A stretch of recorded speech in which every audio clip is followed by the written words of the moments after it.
Le sol du Sahel tremble. Et si, pour la première fois, l'Afrique dictait ses propres règles? Le Burkina Faso, le Mali et le Niger se préparent à la guerre. Mais cette fois, ils ne sont plus seuls.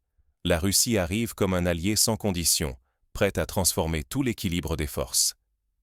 Pour la première fois depuis des décennies, le Sahel n'achète plus des armes à l'Occident, mais construit sa propre usine d'armement, en plein cœur du Niger. C'est bien plus qu'une simple évolution militaire. C'est la fin d'une dépendance imposée par la France et les États-Unis qui dictait jusqu'ici ce que ces pays avaient le droit de posséder ou de défendre.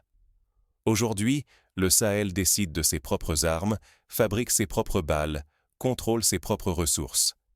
Mais cette révolution comporte un risque immense. Si le Sahel échoue, il pourrait redevenir une proie facile pour l'Occident et perdre à jamais la maîtrise de ses richesses.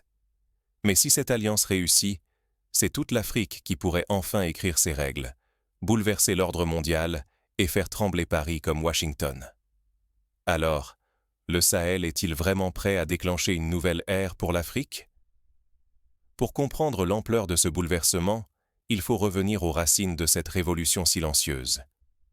Découvrons comment l'Afrique a été piégée dans la dépendance et ce qui a poussé le Sahel à briser ses chaînes. Pendant des décennies, une main invisible étranglait les ambitions du Sahel. Loin des projecteurs, la France et les États-Unis imposaient leurs lois, décidant qui pouvait s'armer, comment et à quelles conditions.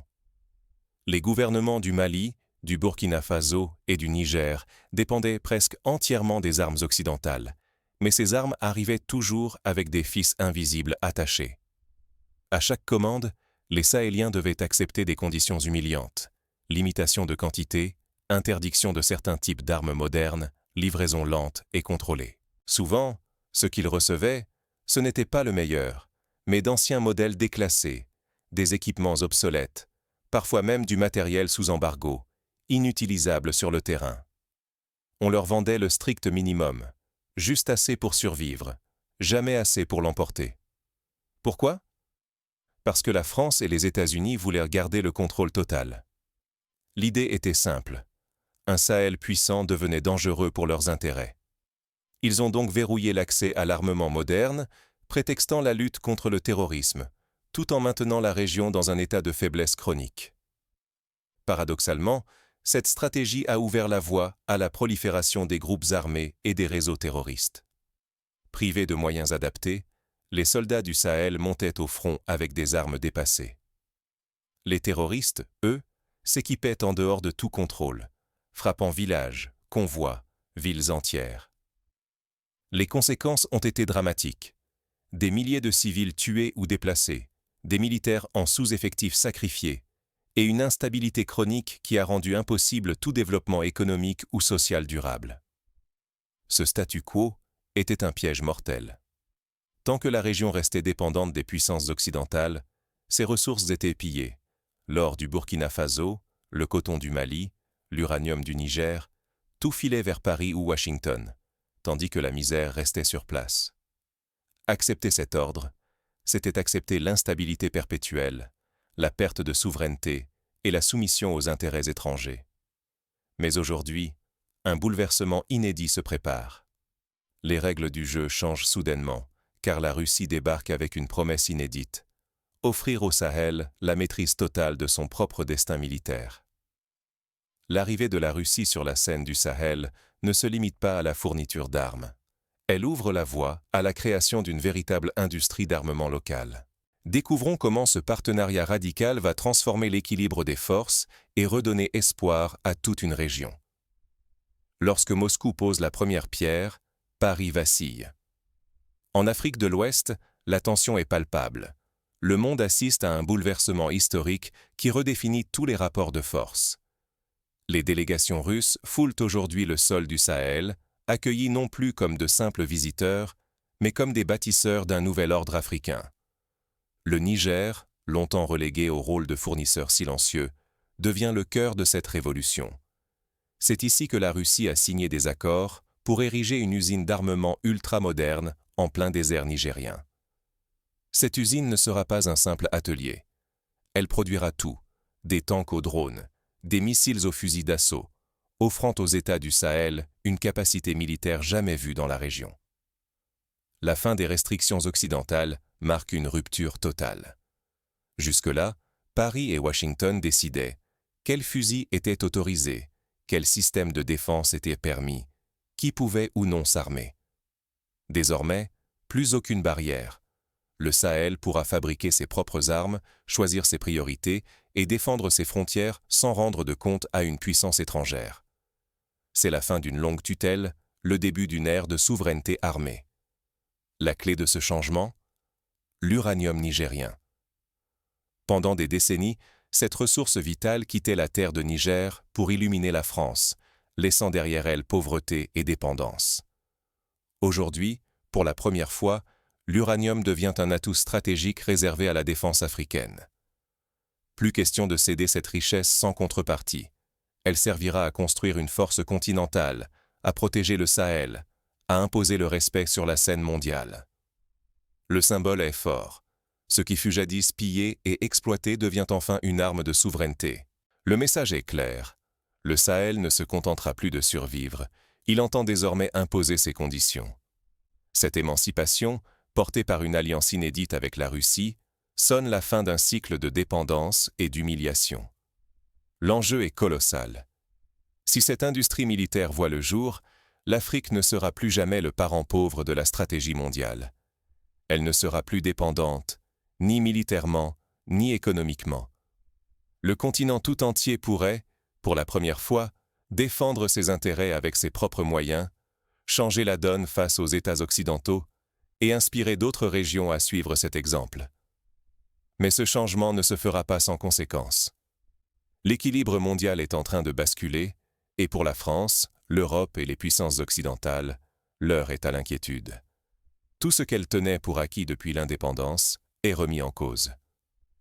Découvrons maintenant quelles répercussions ce séisme va provoquer en France, en Europe et sur l'ensemble de la scène internationale. Le sablier se vide pour Paris, et chaque grain est africain. En coupant l'accès aux ressources stratégiques du Sahel, la France déclenche chez elle un séisme économique sans précédent. Plus d'uranium nigérien pour alimenter ses centrales. 2 sites nucléaires ferment leurs portes.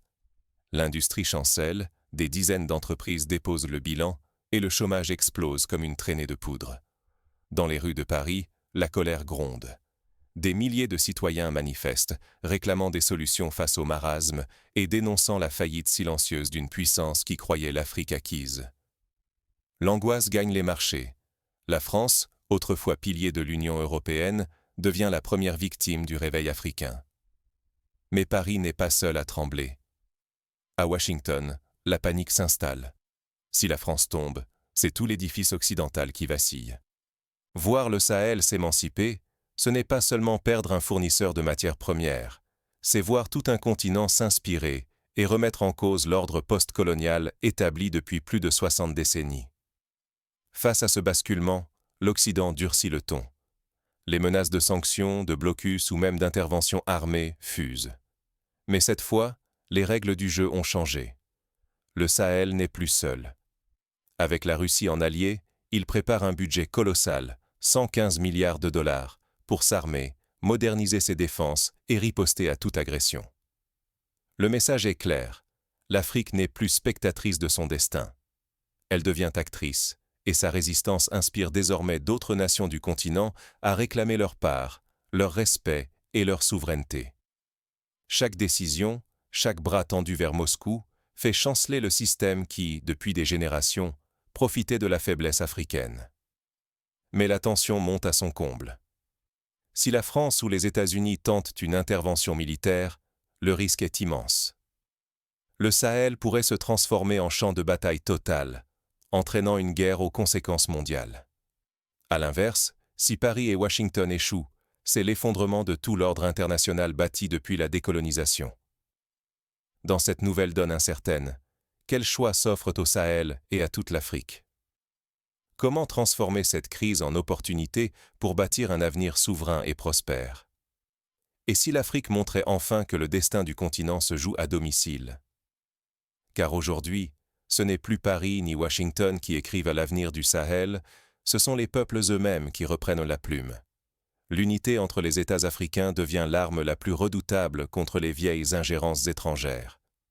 Ensemble, le Mali, le Niger et le Burkina Faso prouvent qu'une alliance régionale peut renverser la vapeur, défier les pressions extérieures et s'imposer sur l'échiquier mondial.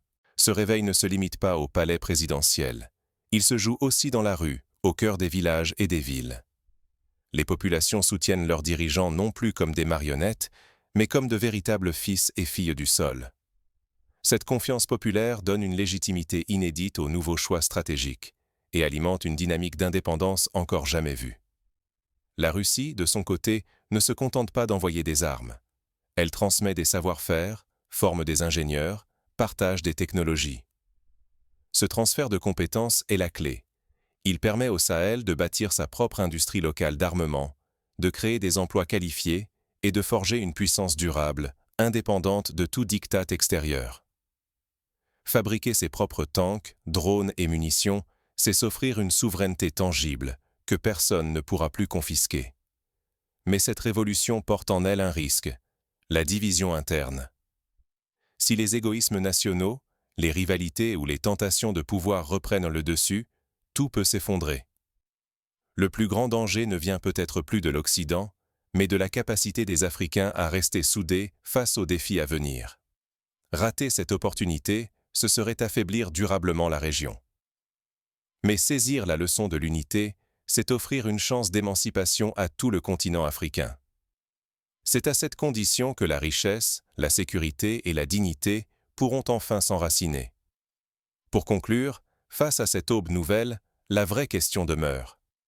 L'Afrique saura-t-elle préserver cette unité et transformer l'essai en victoire définitive?